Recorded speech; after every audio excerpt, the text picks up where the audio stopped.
മന്ത്രി പി രാജീവ് ഇപ്പോൾ മാധ്യമങ്ങളെ കാണും തത്സമയം കൊടുക്കുകയും അവർ കൊടുക്കുകയൊക്കെ ചെയ്യണം. ഒപ്പം തന്നെ ഒരു ഗവേഷണ വിഭാഗം വേണം. ഇതിലേക്ക് എങ്ങനെയാണ് തീരുമാനത്തിലേക്ക് എത്തിയത്, ആ തീരുമാനത്തിൽ എത്തുന്നതിന് ഇതിനു മുൻപ് എന്തെല്ലാം യോഗങ്ങൾ നടന്നു, ഏതെല്ലാം കാര്യങ്ങൾ തീരുമാനം വന്നിട്ടുണ്ട്, ഇപ്പോൾ വന്ന തീരുമാനം ഏതാണ്, അതെങ്ങനെയൊക്കെ നമ്മുടെ നാടിന് ഗുണമുണ്ടാകും, അതിലെന്തെങ്കിലും കുറവുകൾ പൊതുവെ പറയാമെന്നല്ലാതെ ഇനിയും കുറേയേറെ മാറ്റങ്ങൾ നമ്മുടെ ചില വകുപ്പുകൾക്ക് ഇനിയും വരാനുണ്ട്. ഞങ്ങളുടെ ഈ സണ്ണി കമ്മിറ്റി ശുപാർശകളെ അടിസ്ഥാനപ്പെടുത്തിക്കൊണ്ട് കുറേയേറെ മാറ്റങ്ങൾ വരാനുണ്ട്. പരമാവധി സിംപ്ലിഫൈ ചെയ്യുന്നതിനാണ് ശ്രമിക്കുന്നത്. ഇപ്പോൾ ഒരു ഉദാഹരണം പറഞ്ഞാൽ 15 ഏക്കർ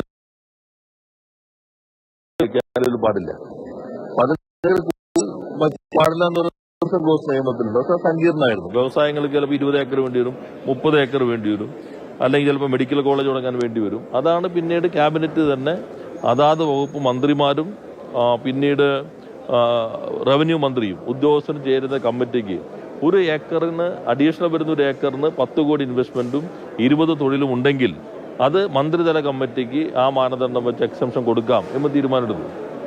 നമ്മുടെ ഒരാൾ ഈ തീരുമാനം കാണിച്ചിട്ട് പണ്ട് ഇതിനു വേണ്ടിയാണെന്ന് പറഞ്ഞു. കഴിഞ്ഞ ദിവസം അദ്ദേഹം തന്നെ എന്നെ കാണാൻ പോകുന്നു, ഇതിന് മാറ്റം വരുത്തണ്ട. ഞാൻ ചോദിച്ചു, നിങ്ങൾ അന്ന് കാണിച്ച ഓർഡർ ഒന്ന് വായിച്ചു നോക്ക്.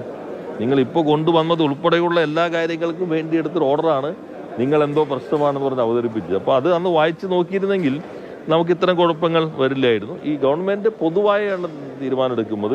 സിംപ്ലിഫൈ ചെയ്യുകയാണ് പ്രധാനം. എല്ലാം ട്രാൻസ്പെറന്റ് ആകണം, സിംപ്ലിഫൈ ചെയ്യണം. ഇപ്പോഴത്തെ ചട്ടങ്ങൾ അതിന് സഹായകരമായിരിക്കും.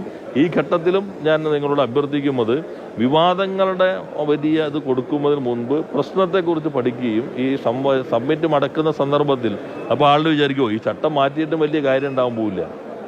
ചട്ടം മാറ്റിയതിൽ പോസിറ്റീവായിട്ടാണല്ലോ വരേണ്ടത്. ചട്ടങ്ങൾ മാറ്റുന്നു, പൊതുവെ വ്യവസായങ്ങൾക്ക് സൗഹൃദമായ രൂപത്തിൽ ചട്ടങ്ങൾ മാറുന്നു എന്നൊരു വാർത്ത വരുന്നത് വളരെ പോസിറ്റീവാകുന്ന ഒരു അന്തരീക്ഷമാകണം.